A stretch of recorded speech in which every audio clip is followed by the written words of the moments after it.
lanzamos todos nuestros valores, ¿qué ocurre? Pues que de todos los valores que tenemos, su capacidad de recepción solo ha sido exclusivamente uno. ¿Esto qué nos dicta? Pues nos dicta que nosotros cuando planteamos el desarrollar una campaña de publicidad, tenemos que centrarnos en el valor más potente, porque si utilizamos todos los valores que consideramos que son apropiados para comunicar al consumidor, nos ocurre que el consumidor no es capaz de percibir todos los valores que nosotros vemos convenientes.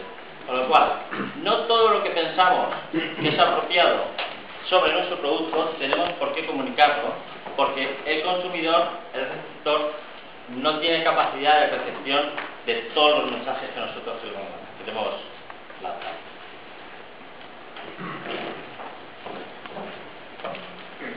¿Qué ocurre? Que si ahora nosotros cogemos y decimos, este es nuestro valor potente, y en vez de lanzar 4, 6, 7 pelotitas, vamos a lanzar este mensaje potente, fuerte, y vamos a ver si lo coge o no lo coge.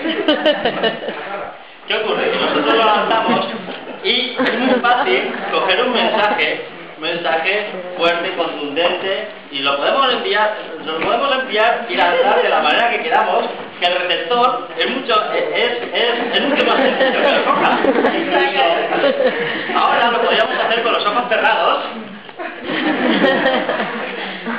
y vamos, se entendería, o sea, el receptor percibiría el mensaje de esa manera.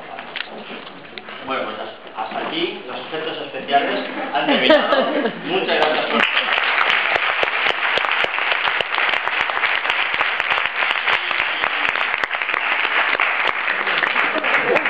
Y estos son pelotitas para el recuerdo.